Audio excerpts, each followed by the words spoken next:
Morning. Brenden and I are drinking. I'm drinking out of my Sidelines I know cup mine's here. Some mine's coffee. dirty because Stella loves it. My daughter loves that Bim Bam I'll coffee mug, send. so Bim Bam nuts, and she Bim Bams it all Bim Bam time. Well, I reckon I'll send you another one. Hey, Rob Yeah. Browne, executive producer, Brenden Martin in Ocala, Florida. I'm in Memphis. New We got computer, new computer. We got to Thanks name to it. you guys. Thanks to Hey, you thank guys. y'all. That's right, because of this show. This is a supercomputer. It Look, is. a lot to cover today. We got the roundtable. Frank Duffy Sugar in daddy. Atlanta, North Georgia. You're my sugar Doug daddy. Dean in Birmingham. Coach Jackie Sherrill. Man, he was in Memphis Monday night for the Touchdown Club. It's as good as it gets, man. He's so real, and I'm telling you what, he's a man's man. He's just he's great. He knows what he's talking about, and it would have been fun to have been one of his players to play for him.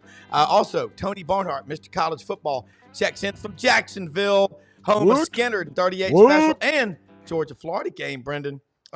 Ken Capps will weigh in about 8:45 out in Dallas talking.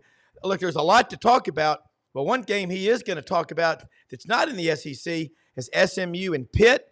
Remember that big game, I think, in 1982? Mm-hmm. A lot of history out there. Doug Dean, Frank Duffy, Rob Browne. Smash subscribe button in the bottom right-hand corner. Allow notifications on your Android and iPhone. Message of the day. Junk in your head, junk out. No negative thoughts allowed. Here we come. Get pen and paper handy. Let's go. That's right. We're here, and Coach, Right, we're we're gonna here. bring That's it. right. Yeah, see, you're good. It's like you're Pavlov's dog. I've got That's you right. trained way. It's my own fault. It's mine. I'm a bad handler. Let's bring in No, Coach you're a great Jackie. handler. Coach, are you there to save us this morning? Well, I'm here. I don't know if I can save you or not. Yeah, and we got Frank Duffy and Doug Dean coming on with us as well. And Coach, Monday night at the Touchdown Club, that was fantastic. Your talk about what's going on in college football. I like the Q&A session Harold Grader did. You're definitely one of the most popular, if not the most popular speakers ever at the Touchdown Club because you're a truth broker. You're also one of the smartest coaches in terms of being a visionary. We're ready to hear, and the rest of the free world is what you've got to say about college football and where we are today and where you think we're going. Well, college football, as we know it, is completely changing. And is it changing for the better? Depends on people's views. But as we know, and in your business, there's one thing, your show that drives anything dealing with kids, radio or television, and that are in television, on the radio, it's the people that listen. So getting to this point for a long time, finally, which owns the big one time, the Pac-10, but that's dissolved, our Pac-12. The SEC is owned by ESPN. So you had the two giants that fight for the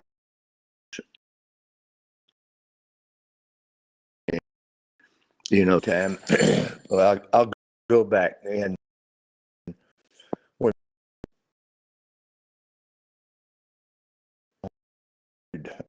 for proprietary right up until that time, the NC they also made all the money and gave some to the when the lawsuit was filed, and it was proprietary rights to all took our Board of Regents to New York, went to ABC, NBC, and ESPN, and they all 1978, I believe, or yeah, excuse me, 1984, 85, right in Yeah, it was there. 84, yeah. And The CFA suit. right, they all said the same, that they would per game. So you fast forward that, and right in reference, remember when I say, excuse me, each, I'm talking about the big. They're approximately right now 100 million. Although I can get the SEC ESPN because I think they have a right in there that it was strictly confidential, and so that has and will never change. So that's where we are right now, as far as control college football. But you know the NIL, as we know, is no guard, and the universities are. Coach, can you try to come back in? You're breaking up about every other word, so we can get better audio, and I'll see if Brenden can work with you. But I see where you're going about the CFA lawsuit, and that lawsuit in 1984 made it to where every game in college football was on TV. And I think Frank and Doug, we all know that's led to more eyeballs than ever in the history of the game. See if this is better, Coach. Yeah. Can you hear me? It's breaking up, and we're getting about every other word. If we can get it, if not, we can reschedule and do it next week. Yeah. Yeah, I'm having a hard time hearing. Yeah. Yeah. Yeah. Well, Coach is right. Yeah. Coach was right. That really opened up everything. Back in the day, think back when we were kids, you had the ABC game where you would see, the marquee game, and you would have the Slippery Rock score, on the scroll down below. We've gone from that limited amount of exposure to almost every college football game being able to be viewed. Now, again, it has hurt some programs in stadium attendance, not in the SEC. I mean, you couldn't fit a shoehorn into College Station, on last Saturday night. But I think the ability for people around the country to be able to consume other conferences' games has made this a much more national sport than it was ever in the 60s and 70s when we were growing up. Back then, you were lucky if you got Bo Jackson or Herschel Walker on a Saturday afternoon in the South, but you didn't see Archie Griffin. I mean, that was a rarity to be able to see a player like that. You're muted, Rob. Sorry. When I remember as a kid growing up, and Doug and Ken does, Coach Sherrill's just in a bad sell area. I think what we'll do is just reschedule for next week in the interest of, because he's got such a great message. And if he can come back on, he can do it, but that's just the way it is. He's forgotten more than we'll ever know. Yeah. And that, when he talked Monday about it, he talked about the money, and Ken, we'll let you play the role of Jackie Sherrill. Ken, buenos dias. Achtung, good morning. Hey, it looks like he already has. That steer looks like it's been a little roughed up in the back there. Yeah. That's cold. That is cold. Look who's talking, Coach had Doug. the audience eating out of his hands the other night. It just talking about college football. And Doug, when we talk about the money involved, it's hard to put your hands around it, because they're talking $100 million per school in the coming years.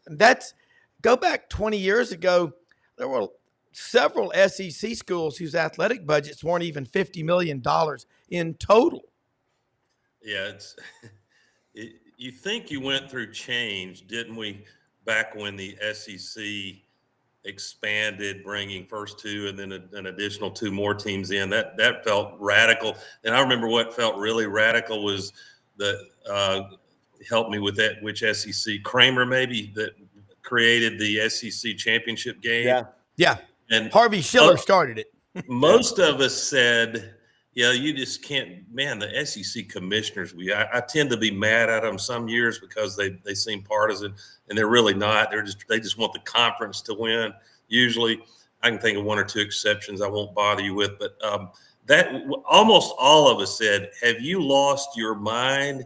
It's already impossible to go undefeated. And back before the BCS, the 2-team playoff mythical championship, you almost had to be undefeated then to be one of those two, and not almost. And so he's going to create a championship game that almost guarantees that no one will ever go undefeated. And guess what happened? We reel off national championship one after the other. 18 out of 21. But now you juxtapose that, guys, with – it's good to see you, Ken. You juxtapose that with what we've got now. This is warp speed, dramatic change, and no one really knows it, as we manage, try to navigate all this change, if we're going to end up having a long list of regrets at what have we done now versus – it's even better, and it's probably somewhere in between the two. Yeah, Ken, we're talking about how popular college football is. You had a front row seat in Texas in 1982 when things started going kind of crazy. That's a polite word for it. SMU and Pitt played a big game out there back then. I had a lot of friends of mine from Memphis. A lot of them that went to SMU. Few went to Texas, but a bunch went to SMU. Here we are 42 years later, man. The Ponies, as my friend Charlie Bradshaw, who lives out there half the year, says, they got them a big boy football program, don't they? You're muted. Well, I know one thing. Out there that day, you're muted. Unmute yourself. That looked like a Trans Am parking lot at that game back in 1982. Replaced later by the Dodge Charger. That's exactly right. Yeah. Ken, are you in? You were muted a minute ago. Yeah, Ken, you're muted. We can't hear you. Wow, this is live TV. But guys, the Trans Am was the car du jour of that. Yes, time sir. Confirm it, like damn Doug it. had one with the big old silver eagle on the hood. That Pony Express that horsepower had some power underneath that hood. That wasn't the old Pony Express. That was the new one. Yeah. And Hey, Ken, Rob, jump in when we can hear you. While we're waiting on Ken's Radio Shack microphone to work, let me mention. I was going to mention to Coach Sherrill. Coach, where do you plan to be on my birthday this November 30th? I think Jackie Sherrill, and it's shocking, but I'll make a not so bold prediction. ESPN Game Day will not be in Tuscaloosa for the Auburn-Alabama game. That would normally be standard operating procedure. They're going to be in College Station. Yeah. You kidding me? That historic return of that game. And back in August when I said, boy, I think Texas is going to have their hands full with the Aggies. Well, now, goodness, by the time we get to that game, who's to say that A&M won't be a slight favorite? I did not see that coming. Yeah, and Coach Sherrill just texted me, and he said, we're going to do this again next Friday at 8 a.m. He just got in a bad cell area. Yeah. He is all over the place, speaking, doing appearances. He speaks to the law school at A&M. He's one of the smart coaches, and talking to him the other night, I mean, it was rock star. I mean, we had to get extra tables in there. But he said, we're going to the NFL model. He says, this is directly from Coach Sherrill, with a cap like the NFL to make each university in all caps. Coach is very savvy on this social media. All universities the same. And you're gonna have his daughter is at Sewanee getting like a master's in creative writing. And Sewanee's got one of the best programs in the country. And speaking of Sewanee, I got to say this. Sewanee Unrivaled 1899. This is a cool book. SewaneeUnrivaled1899.org. You can order it. It's the coffee table book to go along with that great documentary by Norman Jepmenson and David Cruz from 6 years of hard work. It came out April of 2022. This is the history of college football, and Sewanee still has the same stadium, 130-something years old, the oldest in-use stadium in America, and they do fertilize it. So it's a big deal over there. And the closest thing to their iconic run is what the poor Florida Gators have had to look at this year. Yeah. Coach Sherrill says this: college football will be stronger than it is right now. There's a chance for 12 teams rather than 4 teams. I agree. More excitement, more money, more exposure, more eyeballs. And Coach loves that term. Doug, we talk about eyeballs. You live in Birmingham. 85% of the 85% of the people in Birmingham identify as a college football fan. The other 15% never got the survey in the mail. Okay. Right. There is no better city for college football in the world than Birmingham.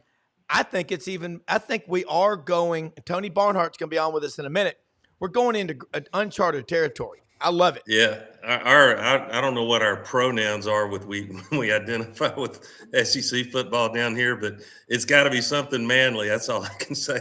And dadgum, I've told Duff this many times, and I just absolutely loved it. The most rough treatment I've ever gotten at a visiting stadium, but it was so hilarious, was 1997 Auburn at LSU. And Frank, I love going to Baton Rouge.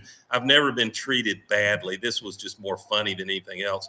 But I'm entering the stadium, and you know how the lines back up. And this very attractive brunette, clearly an LSU fan and proud of it, as she should be, comes running up to me, and I'm like, I don't know what this is all about. Beautiful women don't just run up to me for no particular reason.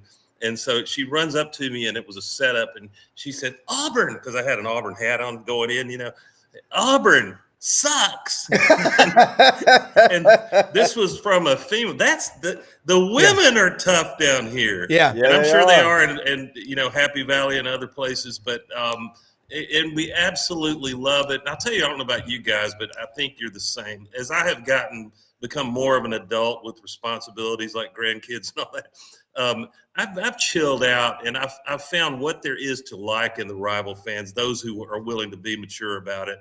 And because somebody's got to lose every time the game happens, and it doesn't mean you have to ruin the rest of your week, but there's a lot to love about the fan bases throughout the SEC, and so I'm thrilled with that. And by the way, put me a place card, Rob. I want to tell you guys and your listeners about a really, really eerie parallel I found, and I'll give you a hint. It involves Diego Pavia, who's maybe the story of the year, and for my money, Clark Lee should be in the lead as coach of the year if you really factor in degree of difficulty and all those things, historic changes, impactful wins. But I just think the parallel I found, I think you will find eerie to the point of raising the hairs on the back of your neck. We'll get to that later. Another text from Coach Sherrill. I know he wants to be on. Like I said, we'll have him on next Friday, folks. Apologize, but he said some teams will be left out because they're not going to make the commitment financially, and may shut their programs down. Yeah, and Tony Barnhart, Mr. College Football, is going to check in with us right now. Tony, you are down in Jacksonville. I'm sure you've been to the historic the Hell House where Leonard Skinner learned how to do it so well.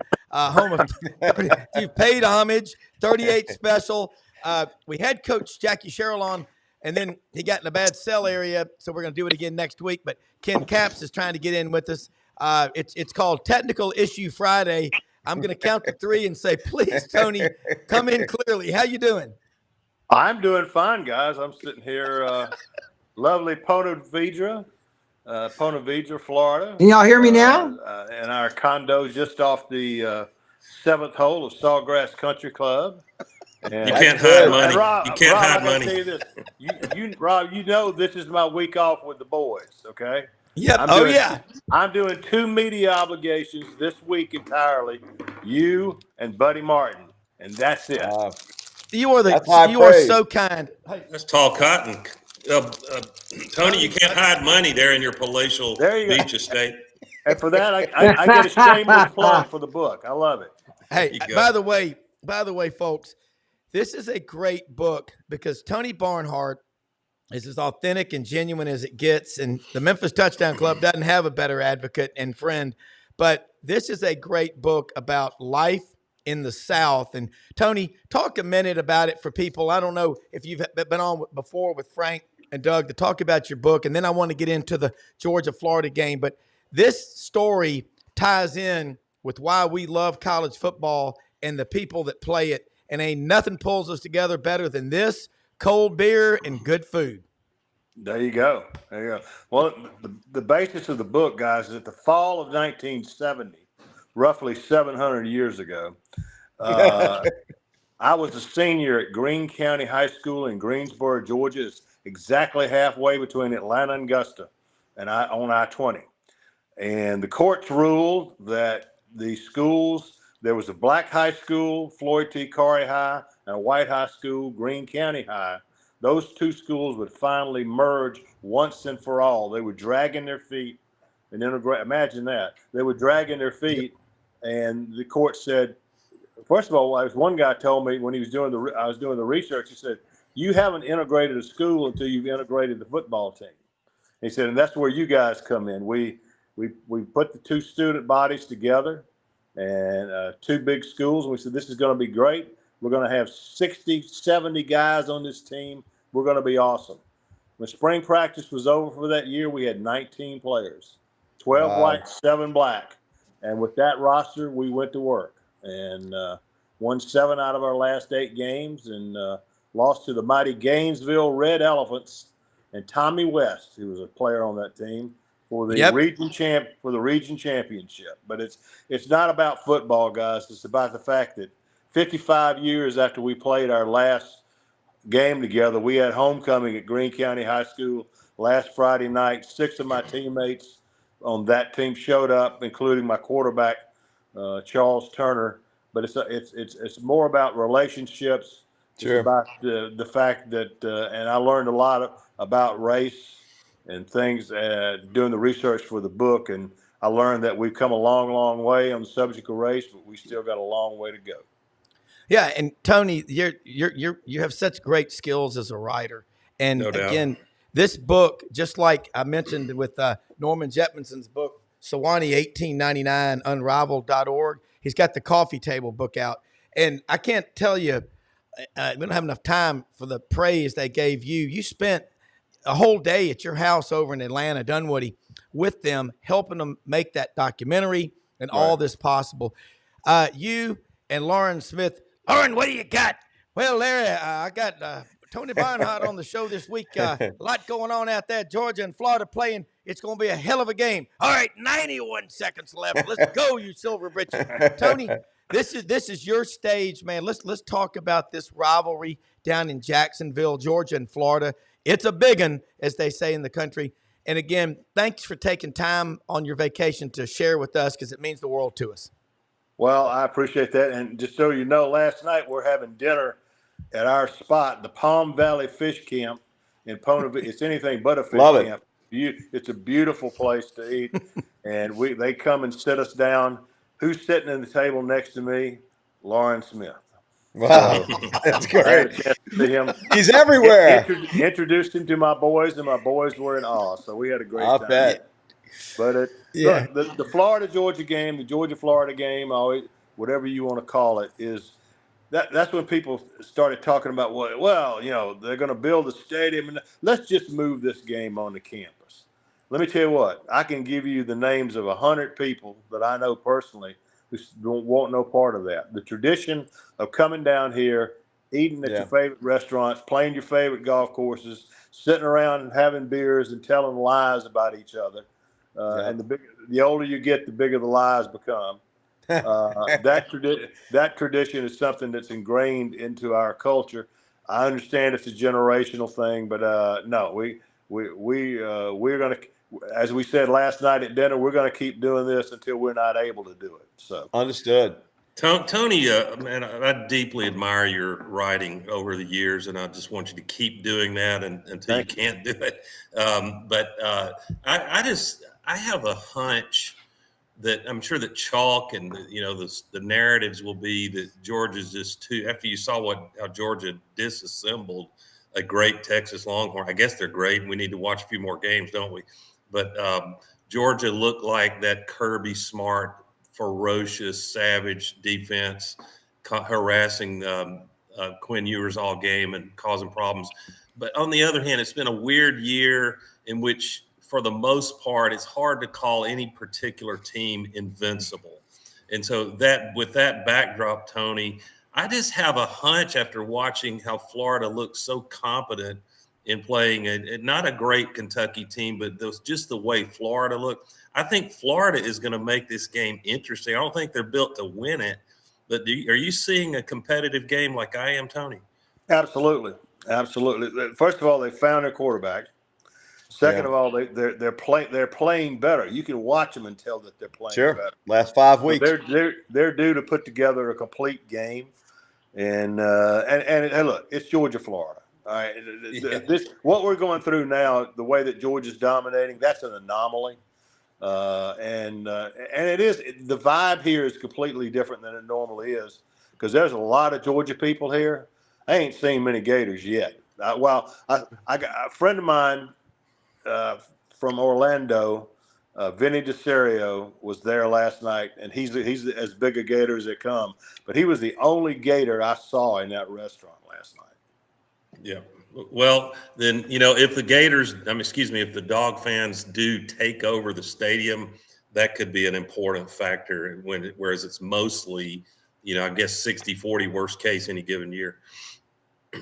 Yeah, I think that'll probably be the case, but it's going to be fun. And we have, by the way, we have the world's greatest tailgate party in spaces, in parking spaces 133 and 134. Come and see us. We have a lot of fraternity brothers that come from different parts of the country to be with us. And if it might not be on the marquee, Tony, but there will be cocktails in that name somewhere. I do believe. Oh, was I not supposed to say that? Well, I didn't really mean to call it the cocktail party, even though it is a cocktail party. Yes. We won't call it the cocktail party, and from now on, we won't call it the cocktail party. How about that? Hey, leave it to an LSU guy to bring up alcohol. Yeah. Oh, my. Wait, Tony, I got to ask you a question. What was the great line of Mark Twain? The news of my demise was greatly exaggerated. The same with Georgia after that Alabama game, and we saw what Georgia did to Texas was very, very impressive. Can you speak to what Kirby addressed in that team from the Alabama game to that Texas game? And he is one of the master motivators that's out there, and it's all about the team and it's all about the process, something he learned from Nick Saban. Can you speak to that maturation, if you will, or really the uncovering of what Georgia really was from those two games? Well, Kirby loved it for the Texas game. Fellas, there's nobody in this stadium than the people in this locker room, the only people who think you can win. Nobody thinks you can win this game. ESPN, every one of those guys who picked the game, they picked Texas. So that poor old Georgia. Man, we're going to win the game. All right. They ain't got no players. Poor old Georgia. I was sitting there watching the game with my wife. She says, "What does this mean?" This means Texas has just been welcomed to the SEC. Yeah, that's exactly right. This is the way the game is really played. Okay, Yeah. Well, that was it. And the way that Georgia dominated that game was not reflective in the final score, because they beat them up. And here's the thing that Texas will learn. Oklahoma State, God bless them, has already learned. It's this week. It's this way this week. It's this way next week. Yeah. The week after that. And you're going to have to play one of these almost every single week. But I compare the SEC 8-game schedule, Tony, to the grind of a track workout. You got to run 8 400s between 60 and 75 seconds with a 90-second break in between. So if you go out and run a 52 on the first one, okay, you're going to do that 7 more times. You got to pace yourself. And I think Texas has seen that. And Ken Capps is trying to get through. Coach Sherrill is texting me some really cool stuff. Again, we're going to have him on. Apologize. We had him scheduled for today. Came on, had some self issues. But, Tony, the big picture, and I always give credit where it's due. You have to do that. Not even the adults can screw it up. That was your breakdown of college football. It just keeps getting better. And it's almost like, Robert Plant, Led Zeppelin. He still takes care of himself. And when he comes and plays live on a stage, you're in awe. That's college football. But what you are doing such a great job, and Doug alluded to it a minute ago, and so did Frank, and Ken does this. When you write, you hearken us back to these great eras, and in between you fill it in, and then you have a vision for the future, but you always have an optimistic outlook. And I totally believe, as Coach Dye used to say, I don't allow my quarterbacks to have negative thoughts. God help the young man that hung his head after a bad play. That's what you do in writing. You're a truth broker, and you need to be commended for that. And I just want your thoughts on this SEC top to bottom and the Vanderbilt story. Is that one of the best stories you've seen in a while? And I'm seeing Diego Pavia. I'm having PTSD over that guy. He's coming back to Jordan-Hare. He's coming back for a snack. Well, Vanderbilt and Diego Pavia is one of the best stories in college. The number one story in college football is a 12-team playoff, for the way that it's going to impact the way we all consume college football. But after that, I think it has to be Vanderbilt. What Clark Lee has done, he said, I give Clark Lee a lot of credit for being honest with himself, because he looked at his roster. He looked at his coaching staff. He said, you know what? We are not nearly well equipped to even compete right now. We've got to make drastic changes. So what does he do? He goes out and he hires Jerry Kill. He hires Jerry Kill's offensive coordinator, and he says, okay, well, it's great. I've got this great offense, but if I don't have a quarterback to run it, what's the point? You get Diego Pavia and 4 other guys, and all of a sudden they've got themselves a team that can actually compete. And they have done a tremendous. Amazing. And it's really, for as much fussing and cussing as people do about the transfer portal and NIL and all that, Vanderbilt is a classic example of what you can do, okay, with these new roles. If you are smart and you spend your money judiciously, you can improve and be competitive. They could easily be 7-0, 8-0 right now. Tony, I'm so glad you gave me that seg, as they say in the business, about Diego Pavia. But I think this is original on my part. It shouldn't be. It's sort of, if you've been around football in the South for 20 or 30 years, you'll remember this.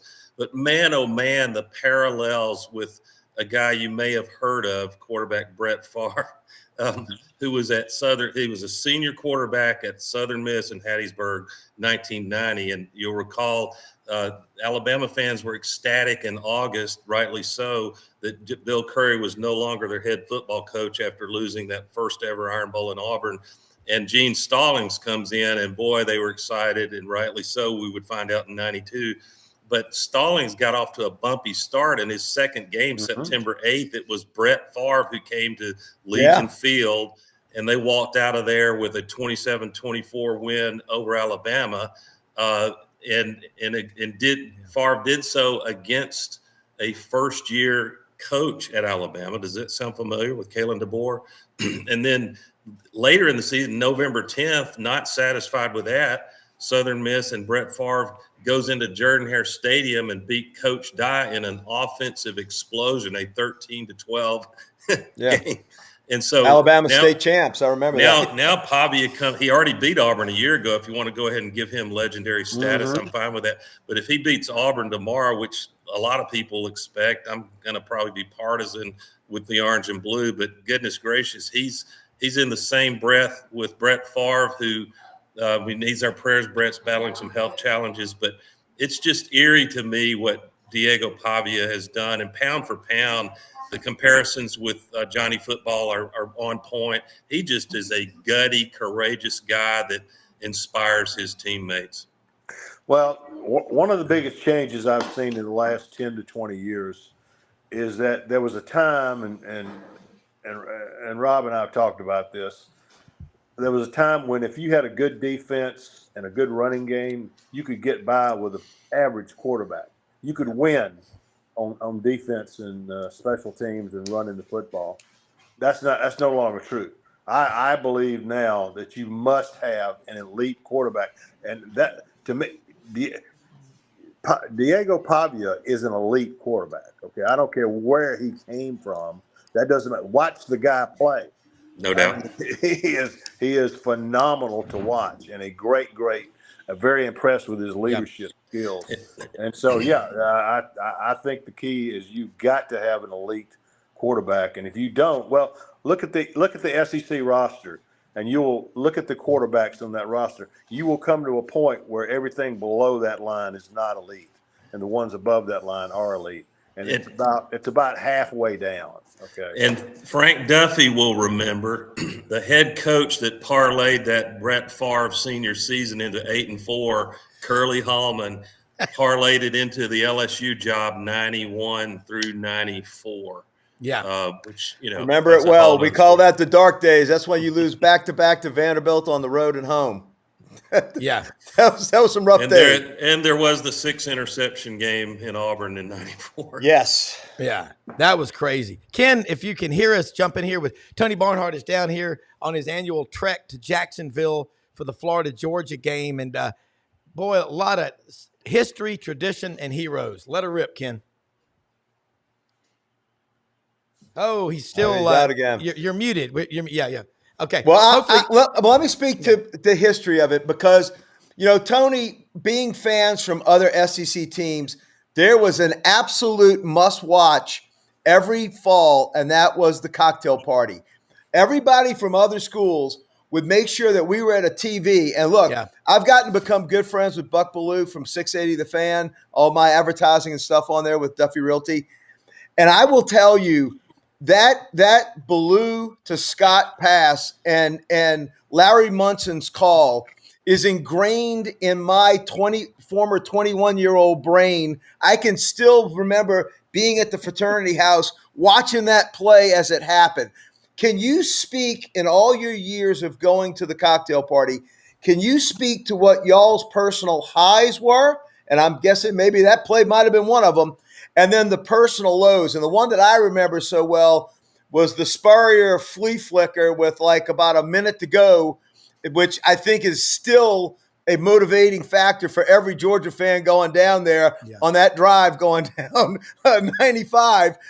You think of that, and that's what's going to keep this rivalry not only as passionate as it is, but I think it's going to keep it in Jacksonville. Sorry, young fans. The older fans, I think the adults in the room have to take sway on this and keep it in Jacksonville. Amen to that. Well, so many moments up and down. Buddy Martin asked me to give 2 or 3 of my most memorable games. One of the memorable games is 1975. I was a student at Georgia. I couldn't make the trip to Jacksonville. Georgia had been working on a play all week, all year long. They had a great tight end by the name of Richard Appleby, a great high school quarterback that they moved to tight end, and they ran a tight end around where the quarterback would hand the ball to the tight end. He'd run around, pick up 8 or 9 yards, worked every single time they played. Well, for the Georgia-Florida game that year, they put in a wrinkle to that play where the tight end would run the ball around the end, stop, and throw it deep. And that people have forgotten that Richard Appleby was a high school quarterback and a very good one. And so at the Georgia trailed 7-3 the entire game. Florida's trying to win its first ever. Think about this. Florida's still trying to win its first ever SEC championship. And if they beat Georgia, they do that. They got with about 3 minutes to go. The game's 7-3. The offensive coordinator said, okay, he turned to Matt Robinson. The quarterback says, run it now. Okay. Appleby went around the corner. He stopped, threw the ball deep, 80 yards to Gene Washington, who is, you'll see Munson's call talking about, he was trying out for the Olympic team. He was that fast. And he said, Gene Washington running out of his shoes, thinking of Montreal in the Olympics. So that was one. The 95 game, when you talk about tacking on the score at the end, because somebody told Coach Spurrier, hey, Coach, Nobody's ever scored 50 on Georgia in this building. And as soon as you can say fade pattern from Eric Kresser, 52 to 47, 52 Oh, to my gosh. 45. So you never forget that one. So. And by the way, that 75 game was really kind of the start of the Junkyard Dogs, wasn't it? I mean, they held Florida down. Well, I got a story for you there. All right. Summer of 75, I'm working for the Red and Black. I decided to stay in school rather than go home for the summer. And I'm looking for a summer column. I got to know Coach Eric Russell very well. He and I were friends. He said, you call me anytime. That'll be fine. So I called Coach Russell. He said, you know what, Tony? We've got a bunch of little scrawny guys. And I tell you what, they're going to have to play like junkyard dogs. Wow. For us. And I wrote that in the summer of 75 before the season started. By the way, it's a travesty Eric Russell is not in the College Football Hall of Fame. We're working on it. That has to happen. That has to happen. Yep. My dad was at Auburn when Erskine Russell, that's his real name, guys, Erskine. I love that name. Erskine Russell, Vince Dooley, because Dad graduated March 18th of 54. And Ralph Jordan Jr. told me, he said, Rob, one day I was at practice, and Dad, after practice, said, everybody gather around. We got some news. And I hate to say it, but we're going to lose two of our best. Coach Dooley has accepted the job to be the football coach at Georgia, and Coach Russell is going with him to coach the defense, but we wish them nothing but the best. They're fine Auburn men, and we'll always consider them family. I mean, and that's what I love about that rivalry. There's so many of them, but at the end of the day, Doug knows this. I know it. Mixed marriages. I'm married to a Vol for life. Oldest daughter now is an Alabama grad. The rest of us are Auburn people.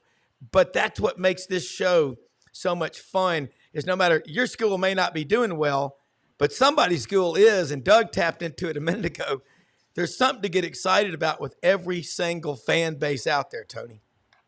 No, there is. That's what makes this game absolutely special. Another game that I will always remember was in 1993 in a driving rainstorm. Eric Zier threw the ball 897 times in the game, and it looked like he had completed a touchdown pass. But Florida, the touchdown was waved off. They said that Florida had called for a timeout, and they got it. Eric Zier's 54th pass or whatever it was fell incomplete, and Florida wins the game. But I'll always remember Danny Werfel was having trouble with the wet ball. He always did. Right. He always had trouble with the wet ball. And Coach Spurrier's losing his mind. Danny, what are you doing? I said, Coach, the ball is wet. And he pointed at Eric Zier. He said, it doesn't seem to be wet very much. By the way, Eric Zier was one hell of a player. He was one hell of a quarterback. He was. Great. Eric Zier is the color man for the Georgia Football Radio Network. Good guy in the Georgia Sports Hall of Fame. A great guy. You know, I was thinking about plays that sometimes, guys, it seems to me, plays in which an offense looks at the situation and you have to call it impossible, like that amazing, legendary throw to Lindsey Scott. But it's also dangerous, if you follow me. It's dangerous for a defense because on the one hand, you've got a defensive coordinator so tempted to play prevent, and that often prevents you from winning, or it's like we see in the NFL all the time. Jaden Daniels stuff, I'm sure you were ecstatic, goes back and hurls one down, buys time with his feet, hurls one downfield, and you've got roughly a 50-50 chance if the ball gets tipped up in the air. And so I'm not calling that big Georgia play luck. There was some thought and planning that went into it. But I would tell every defensive player and coach, don't start relaxing. Ask Auburn on 4th and 31, for God's sake. Mm-hmm. Don't start relaxing. Maybe quadruple your focus and attention to detail, because you don't want to get posterized being on the wrong end of an iconic play like those. No question. And those things are going to happen in football. And that's what makes it such a great game. Tony, I know you've got to get going. You've got a big day ahead of you, but I can't help but just think of so many great games and that voice of Larry Munson. Haynes drops back. Green's got him at the line. We just stepped on their face with a hobnail boot. Broke their nose. Have they thought about naming the press box at Georgia after Larry Munson or Furman Bisher or you? Well, you'd have to. That's a writer, but what does Munson have anything named after him at Georgia? Or Yeah. Lawrence Smith, who is since 1972 part of the Georgia Football Network. Georgia just completed a complete renovation of the press box with expansion and all that. And the radio booth is named for Larry Munson. Well, the press box could be for Claude Felton, who Press is on the box is Mount for Rushmore Claude, of yeah. SIDs. Yeah. Right. Yeah. Larry, Tony, I know, again, thank you so much for sharing your week. Go have fun with your guys. And Ken's going to come on here. We're going to head out to Texas, but look forward to having you on for your next visit. Let people know, again, how they can follow you and keep up with all the great work, because you are like a great bottle of wine. You just keep getting better every year. Well, we have a website with three of my old newspaper boys. We started a website about 5 years ago to have a place. It's TMG, stands for the Media Guides.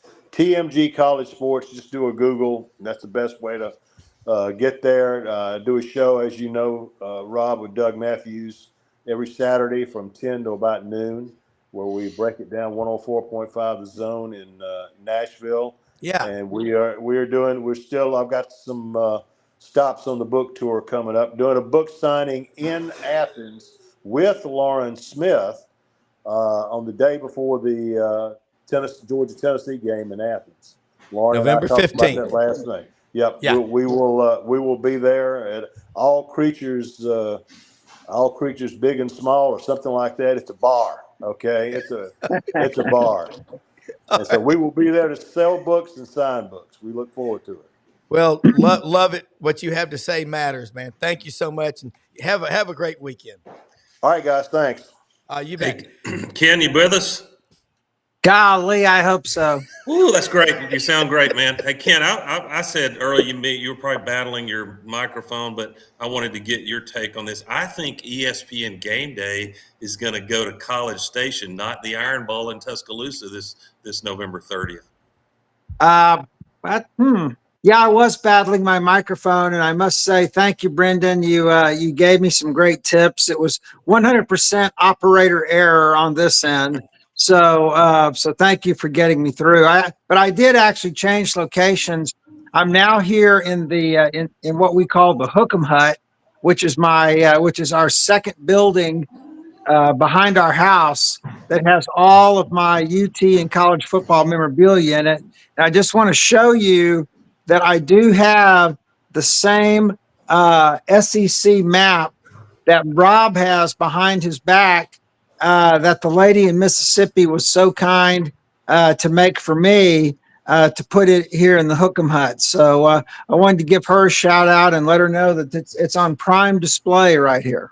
And at Barnwood, Brenda in Batesville, Brenda Brewer, and I can get you in touch with her. She can make those maps. Kind of lean over, Ken.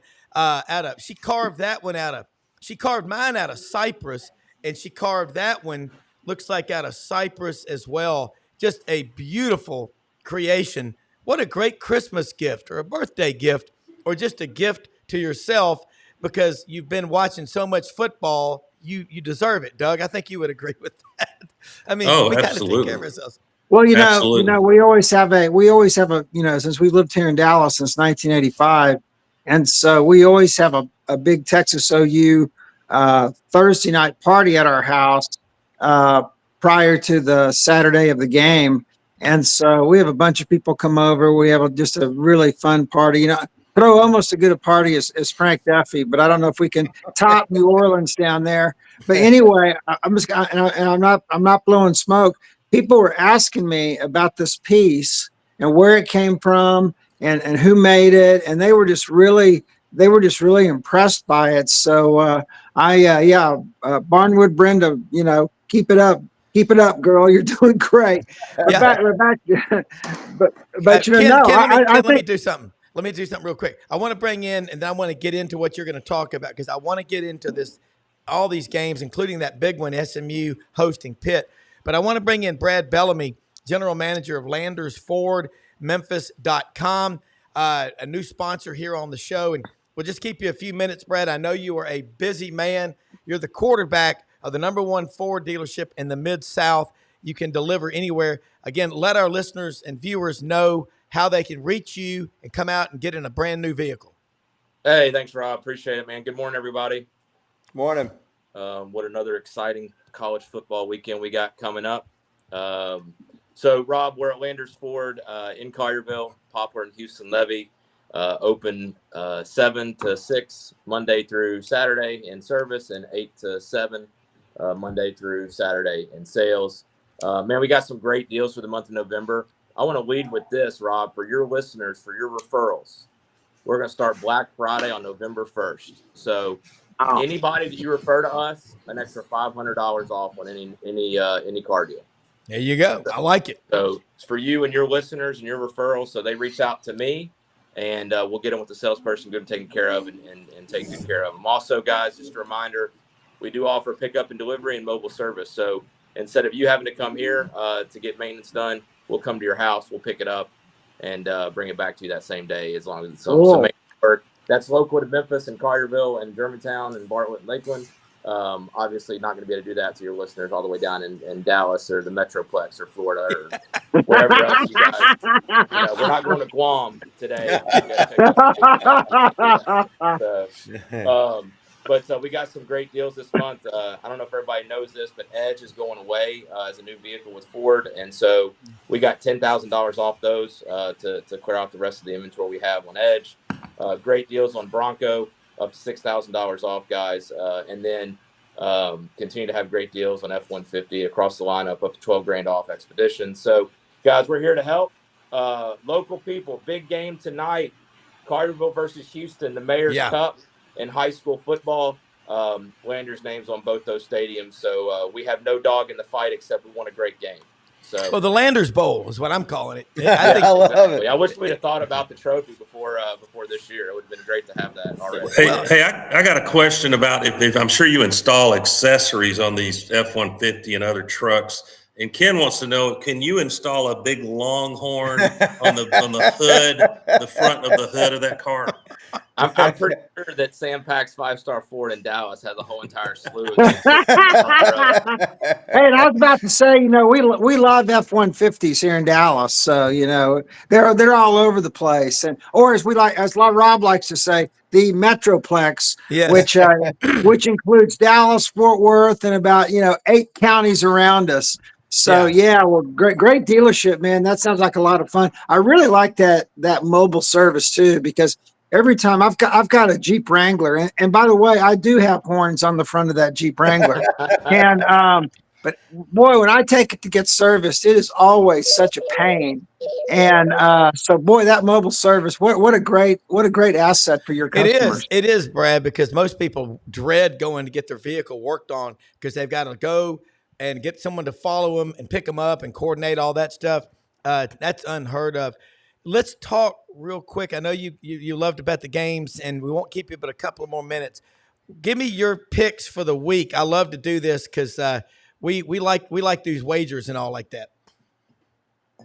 I mean, I don't know where you guys are at with talking through stuff. I'd love to talk to that with you guys this morning.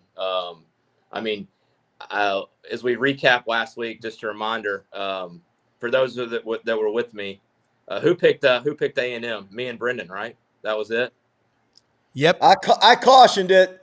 You and I though, unfortunately, Brad, got submarine. We had a torpedo slam in our Navy pick.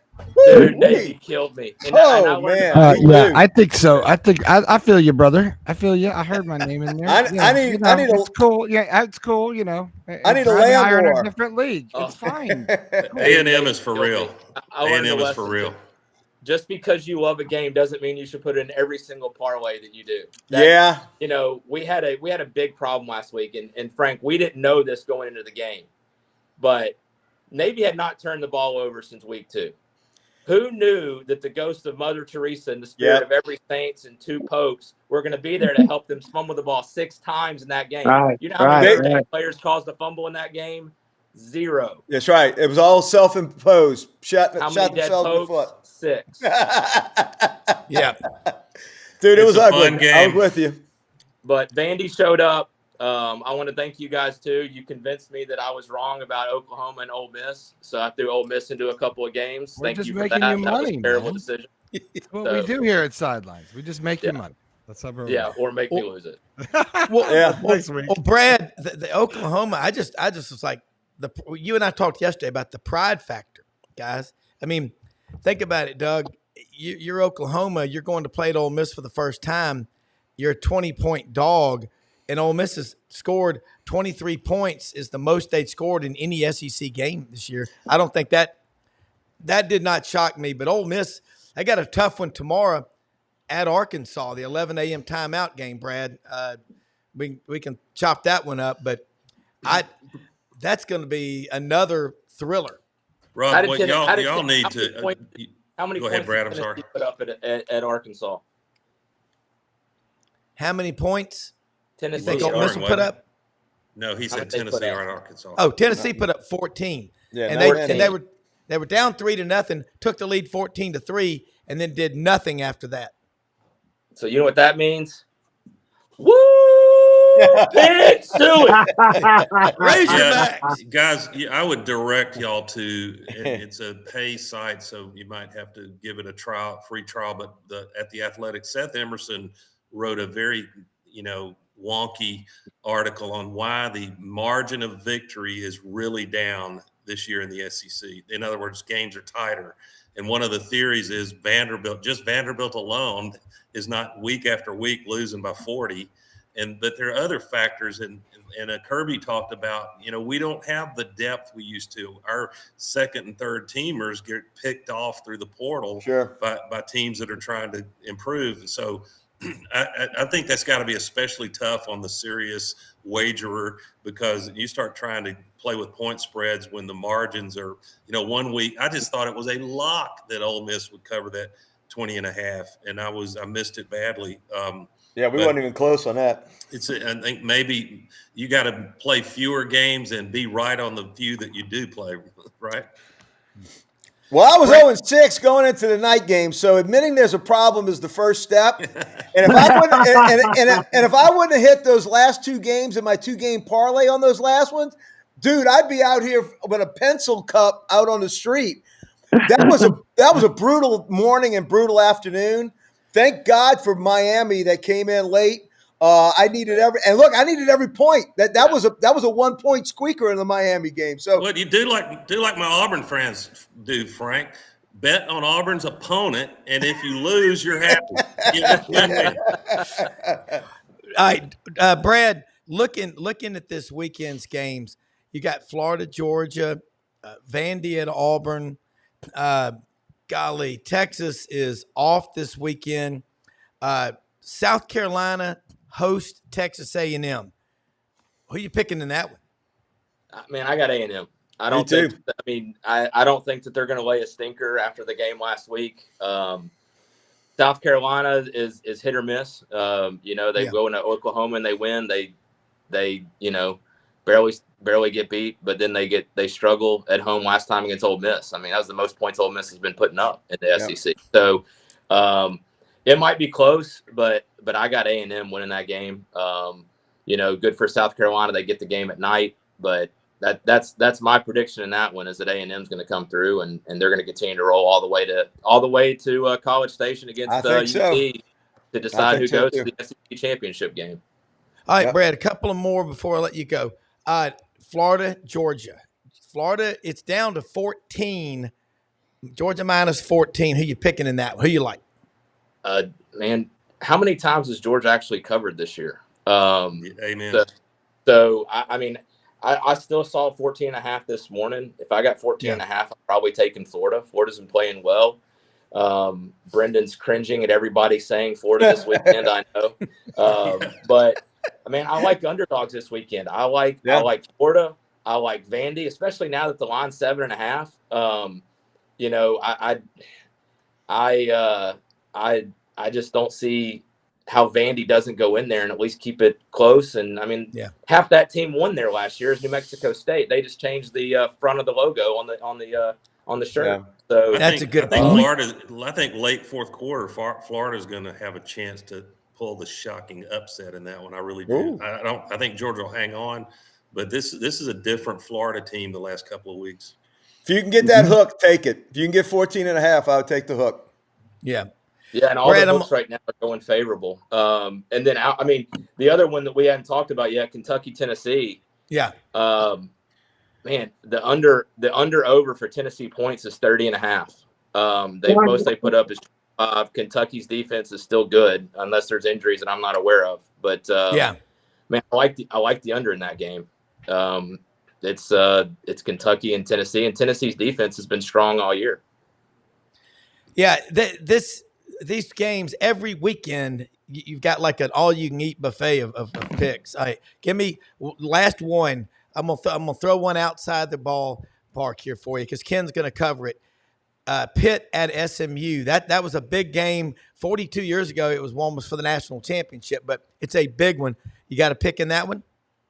Do you got any insight into the injury with Eli? And he got hurt at the end of the game last week. Any insight as to where we're sitting? Are we in the same Missouri boat where we got the quarterback for a quarter, the game stays close, and then it's a blowout, or do you think he's playing the whole game? Eli will start. That's the word I got yesterday. And Jennings, the quarterback for SMU, also got very banged up last week, but he's going to come out and start. So it's going to be a very, very fascinating game. But yeah, Eli's going to start, and I'm sure he'll play until he drops. Well, SMU's been living for this moment since the death penalty. They're at home. Give me SMU. All right. And Rob, before Brad leaves, since we're prognosticating, I want to lay a prognostication out to him and see what he thinks. I think Stoops has had enough at Kentucky because they're such a psycho team, and I think Cignetti comes across the state line and will be coaching the Kentucky Wildcats. Brad, I don't know if you want that job. Do you want that job? Real quick before we go out of SEC, since Frank and I talked about it last week, get back with Navy. They're going against Rice. I don't understand why the spread's so low. It's way too low. Go with Navy. Double down with Army. Army first half spread, guys, 13.5 against Air Force. They might weigh it down a little bit in the fourth quarter, but man. Air Force is terrible. Navy killed them. I agree. I've been on Army all year, but I'm telling you what, my battle's going to be on land, not on sea. Those damn 6 turnovers got me gun shy, man. Oh, get back on the train, baby. It's going to roll.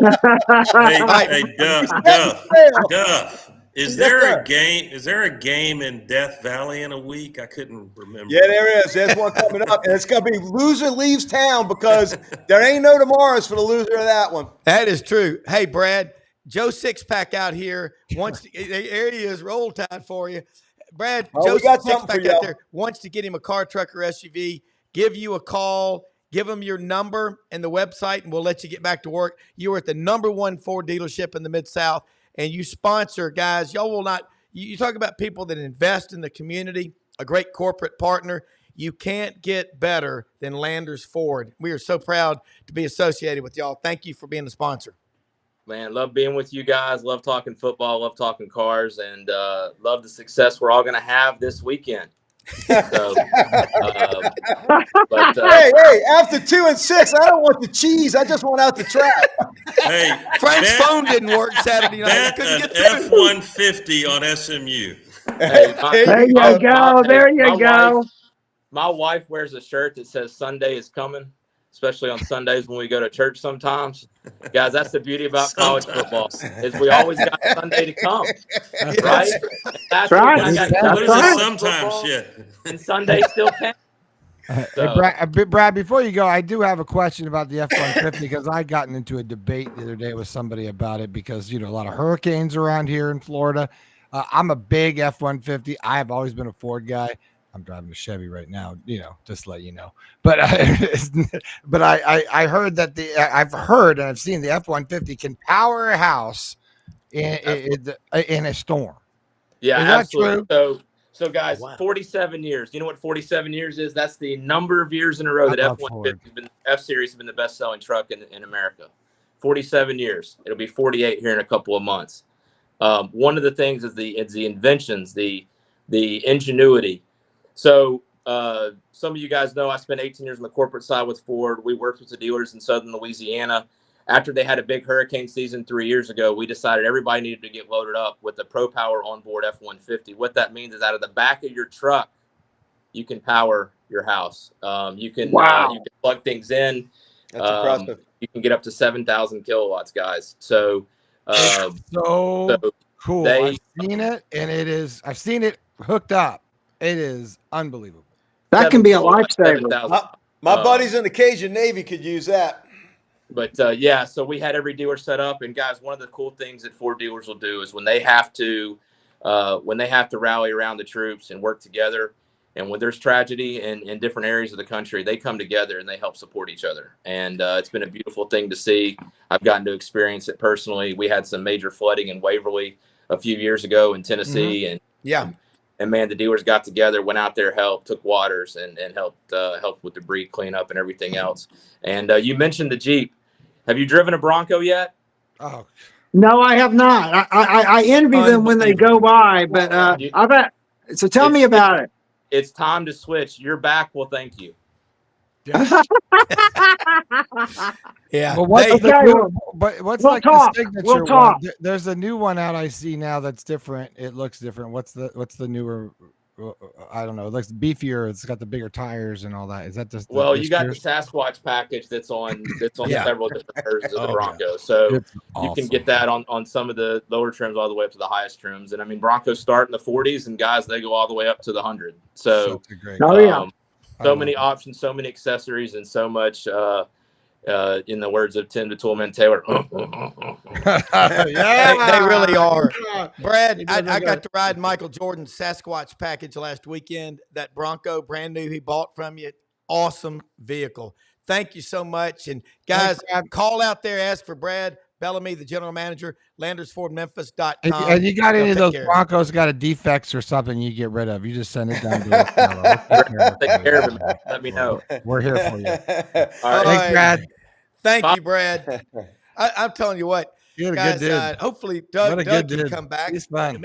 The Gremlins got Doug, but chairman of the board, dude. He's got to go run the entire world. He doesn't have time to sit here. Right. Frank Sinatra's cousin. Hey, guys, we covered a lot of games with Brad just now, and I want to get your take. Ken, Texas, OU, A&M, we're all over the SEC today. Anything breaking out there on the Western Front? Yeah, there are a couple things. First of all, this is the first time. In fact, this on my notes that I take every week when I'm researching what I'm going to talk about. This is the first time I've heard anybody bring out Brent Venables' buyout. Whoa! And yeah. Whoa!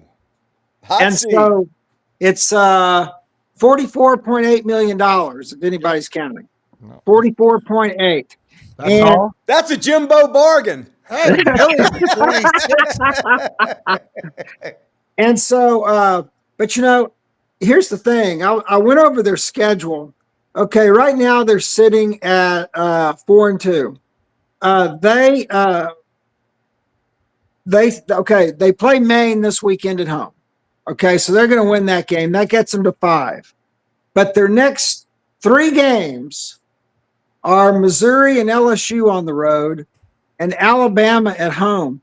Guys, there's a chance that Oklahoma does not make a bowl this year. I agree. Well, they're playing Maine tomorrow. Yeah. Remember Maine. Remember that battle cry? Of course. They better not lose this one. But I'm telling you, that whole debacle with Hawkins and Jackson Arnold at quarterback really, really set them back. You had Nick Saban yesterday saying that they were not ready to come to the SEC. Yeah. And but it blew my mind. I was just, again, always checking the headlines to see what's out there that I need to go look at. and there was Venable's buyout. So I really don't think that he gets canned after this year. I think he cans everybody else on both sides of the ball. Of course, he's already gotten rid of Seth Luttrell, at offensive coordinator. But if he doesn't produce next year, I think he will be on a very, very hot seat. Then on the Arkansas, I can't even talk this morning now that I finally got a microphone. The A&M game, and I agree what you said about. I think game day is going to be there. No doubt. I can't imagine that they wouldn't be if things go the rest of the way they should. So I'm looking here at the Aggie schedule. Okay, they got South Carolina this weekend, then New Mexico State at home, Auburn, and then Texas on the 30th, on November the 30th. What am I trying to say? Yeah, November the 30th. So, I think that game is going to be for all the marbles. What an amazing amazing way to start out or restart a 118-year rivalry. Yep. I think that's going to be amazing. Well, isn't this interesting? I don't mean to interrupt you, Ken and Frank, but I think this please do. I think this is an interesting storyline. We bitch about how the future is kind of taking over and how the past is sort of the recent past is sort of dying out. But if we really dig, come with me on a trip, boys. Come on, come down. Let's go way back. Okay, let's go back to the days, and Rob's back. I'm going to bring him back in. Sorry, Rob. When the days in Army and Navy and these schools were top dogs, right? Mm-hmm. Yeah. Now, the filter is you as coach, Florida, right? Let's just say Billy Napier, whatever. You're modifying your coaching techniques, right, to keep up with said new athlete mindset, right? Mm-hmm. Yep. But you don't have to do that if you're at Army, Navy, and anywhere else. You don't have to play that game. You have a distinct advantage as a coach in that particular situation because you can lean a little harder because they could transfer portal, but it ain't so easy to transfer portal out of Air Force and everywhere else. You know what I'm saying? Yeah, kind of. Yeah. So I was You wind up in Leavenworth, Kansas, if you do that. So I'm asking. This is a question to my astute colleagues here. Do we see the all these, not all these, but these Army, Navy schools, things that of this nature, armed forces programs and schools becoming and rising back up to the top, back as it was back in the day in the early 1920s and 30s when early in the 50s was the last time. Last one was like 1954. Yeah, when they were both ranked in the same season when Eisenhower was president. Brenden. That's right. Well, you had some. They were building that. Maybe in the 60s with Starbuck a little bit. Yeah. But what do you guys think about that? And let's go around because Frank, I'll start with you. What do you think about that? Honestly, I think it's an anomaly. I don't think this is going to be. I think this is more the exception than the rule. You just have the elite athletes are always going to be at these other schools that they're wanting to play on Sunday. These kids at the academies, they're going to be shooting real bullets on Sundays, not NFL bullets. I think you just had a really good run at Army recently. I think Navy is they've always had a competitive program. I think because of the fact that they run these, kind of off-brand offenses, it always does give other teams a little bit of a trouble. I just don't foresee this being a byproduct of the new NIL and new transfer portal thing. I think the kids that are going to go to the academies are your one-offs. It just so happens that they're playing good football this year. I don't foresee this being a undefeated trend or a one-loss trend going forward. Ken? Well, I think that, here's the main reason you go to the academy is because you want to be an officer in our great armed services. Right. You have to be recommended by, the senator from your state. It's a big deal. I've known several kids that are of our friends that have gone that route, and it's Yeah. a difficult, it's not exactly an easy place to get into, and so Neither they're is going there, Vandy. huh? Neither is Vanderbilt. Yeah, but you don't need a senator's letter to get in either. That's true. So Sometimes you do. If you're in state, probably. but anyway, they're going there. They're going there for academics and to fight wars. That's what they're going there for. I will say that I think better athletes are applying to go to those to Army, Navy, especially, and that translates into better football teams. So I mean, I agree with Frank that they're kind of one off, but you've got some pretty darn good kids in there that could play for other programs very easily. But they're there for the vast majority are there to get their education and to go out and be officers in this great armed services. There's still 1%ers. It's just a different category. Rob, what do you think, Rob? I think Frank's right. I think Ken is right. I do think, though, you saw last weekend when Navy stepped out of their peer group and played Notre Dame, it was not a pretty sight. Right. It's just withstanding week in and week out.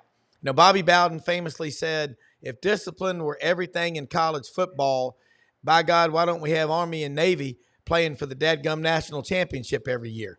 And that's just what it is. But we all know people from the service academies like Dave Tompkins, and Dave will be back on with us Monday.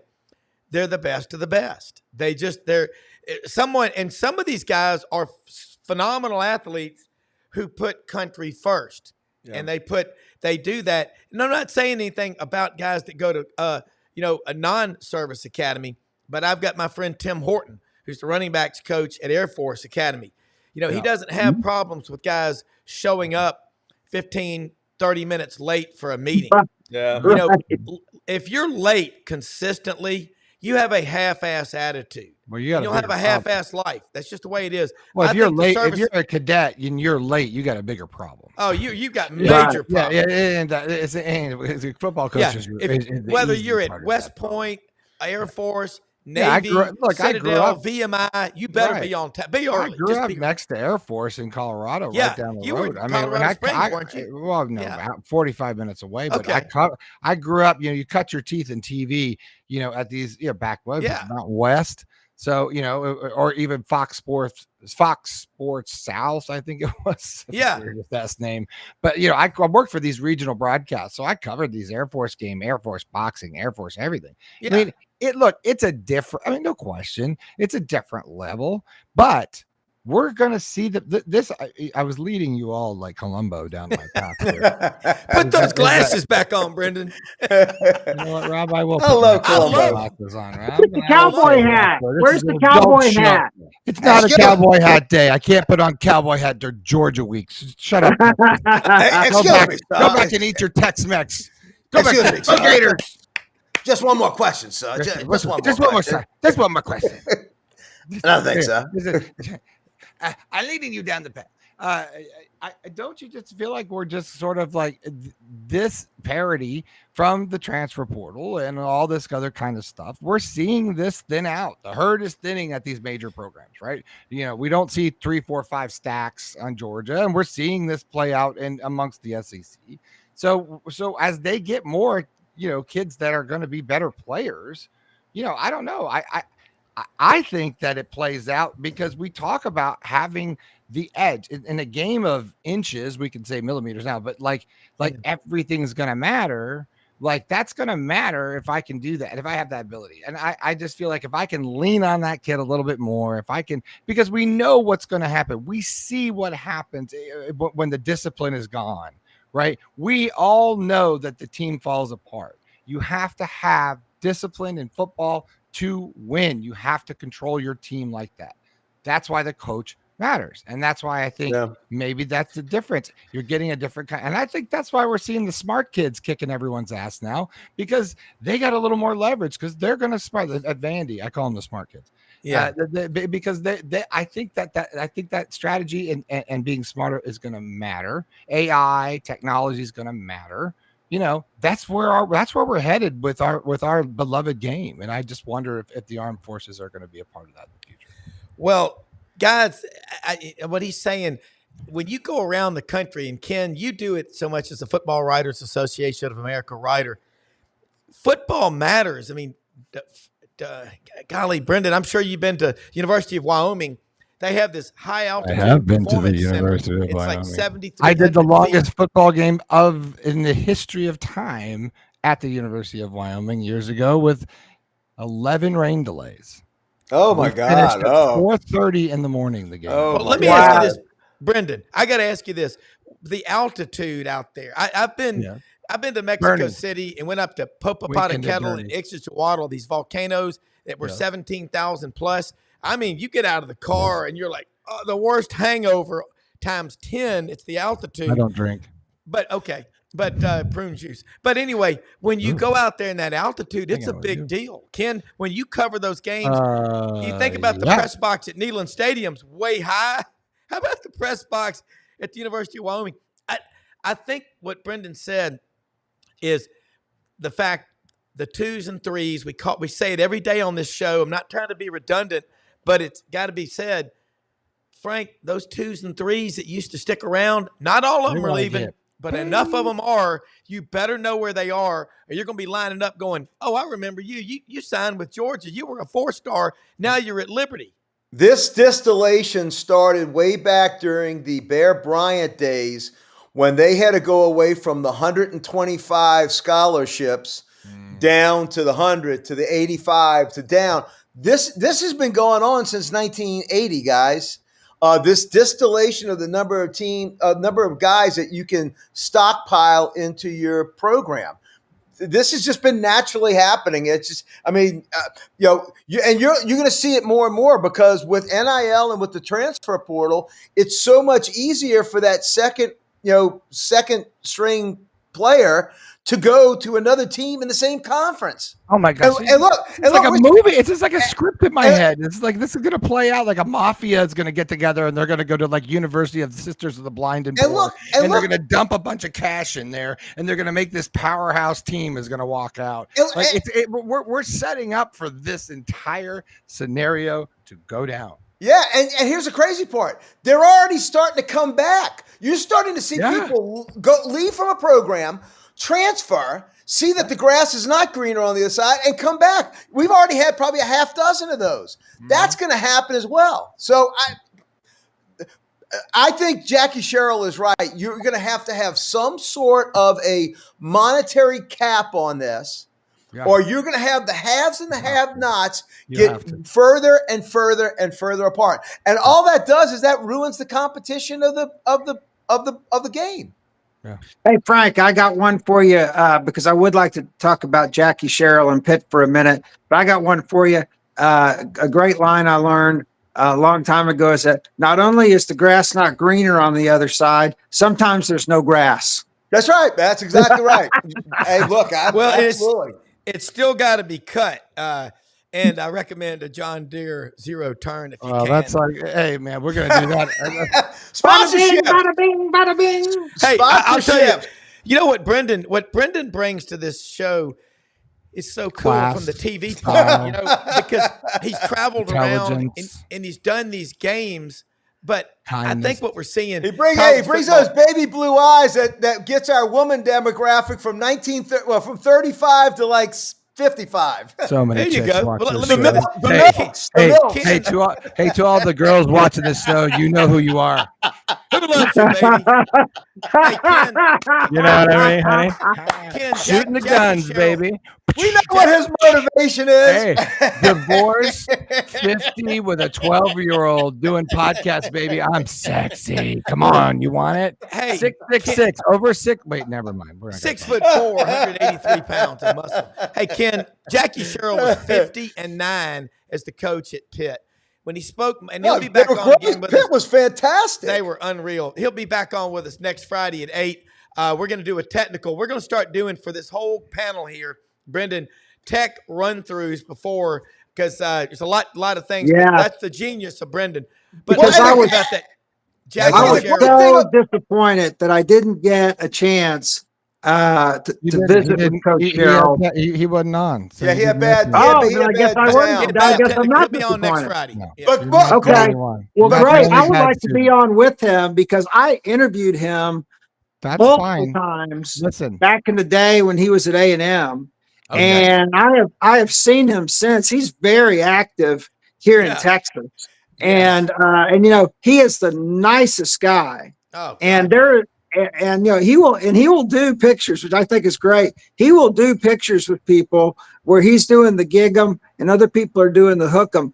Oh yeah.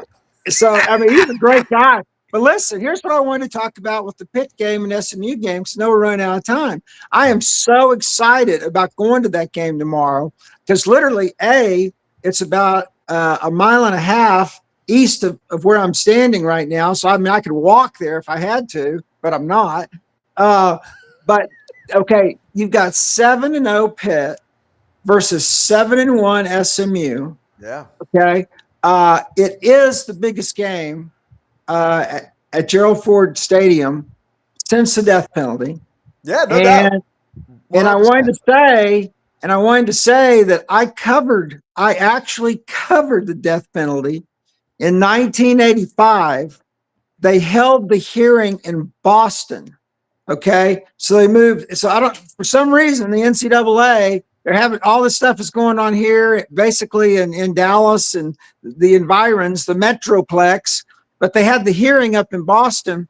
So we all trekked up to Boston. I was working for the CBS station here in Dallas. But before I left, and this will really bring back some nostalgia for you guys. I went down to Austin and did a pre-taped interview with Coach Daryl K. Royal at Willie Nelson's Pedernales Country Club. Okay, the one the IRS took away from him eventually. Among other things. But I interviewed Coach Royal about the whole situation. So when the death penalty went down up in Boston, I had that tape.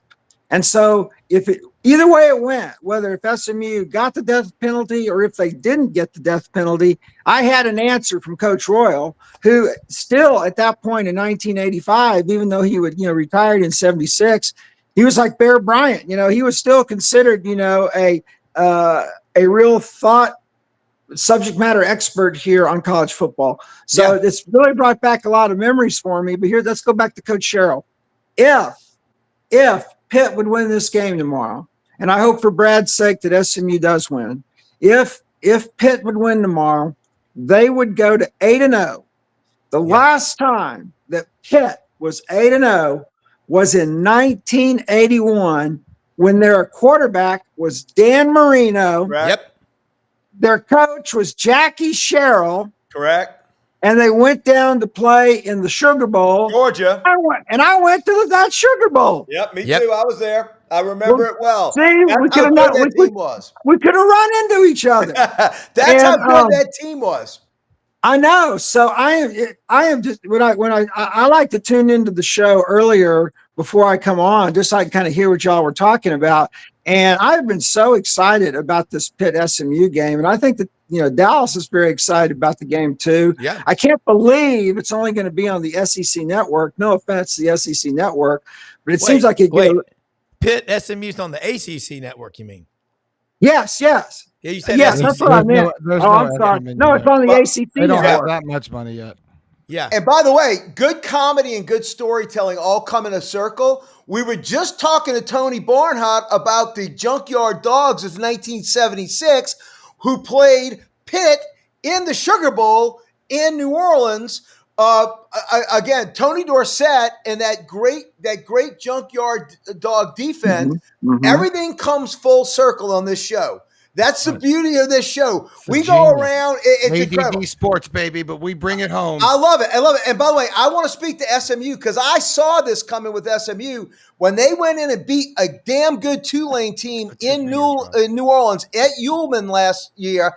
They were 11-1, and they went in and beat Tulane, which was also 11-1 at the time, and won the AAC. This is going to be a great football game tomorrow. Do not be shocked if SMU beats them at home. Do not be shocked. Guys, we got to wrap up. We got to wrap the show up. Florida. I'm going to Florida, Georgia, so I'll be there. You're going to the cocktail party? Awesome. Yeah, a little party. Look, there's so damn many good games. I know we went long. Guys, there's so much to talk about and so much to cover. And shoot video. I was going to tell you guys, shoot video wherever you go. Just like just some regular sideways. Make it landscape. Just shoot some videos. And when you're done, you can email me. And then next time we talk, we can go through your stuff. I'm going to send both of y'all Interviews, the email address for Brenden. Send it to him, and we can upload it during the show. We'll start, and we can even get our viewers, if they're at a game, viewers at a game, and he wants to send us a little clip. Because if you look at the news now, most of the stuff is coming from viewers on their pixelated cameras and whatnots and such. So anyway, guys, Ken Capps, Football Writers Association of America, great job. Frank Duffy, as always, Mr. LSU Tiger. Doug Dean down in Birmingham. God love him. He had to tap out at the top of the hour at 9. Brad Bellamy from Landers 4. Tony Barnhart, Mr. College Football. Coach Jackie Sherrill, texting him right now. He'll be on with us next Friday at 8. We're going to get deep into this discussion, and so we'll do it again next Friday. Executive producer Brenden Martin extraordinaire. We're going to get this thing right, folks. Go, you, Jordan. Go team. God bless America. I hate the Bulldogs. Folks. We'll see you Monday. Have an awesome weekend. We are the blessed of blessed to have all you watching. Thank you. Blessed of us, above all of you. Blessed to be blessed. ADD Vote Trump. See you Monday. Vote Trump. Vote Trump. Thank y'all. A great show. I love it. All right, Brenden. Hold on there, brother. I got to get everyone.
In a perfect world, you'd set a health goal and results would happen overnight. In this world, the real world, it takes time, dedication, and the right support to achieve your best self. The Vitamin Shoppe health enthusiasts are here to make sure you're not wasting a single moment on the wrong supplements. From the highest quality sports nutrition and superfoods to the most sought after trends, you'll find a huge variety of science-backed solutions for every goal. And the people to help guide you along the path to greatness. Unbelievably, every 2 minutes in our communities, a child is either bought or sold for sex. I am Ari Dickey, board member for the Nashville Anti-Human Trafficking Coalition. Join me and millions of others in our fight against human trafficking and for its victims by helping to educate the most vulnerable among us, our middle and high school students. Go to nhtcoalition.org, become a partner, and help keep our families safe, because none of God's children are for sale.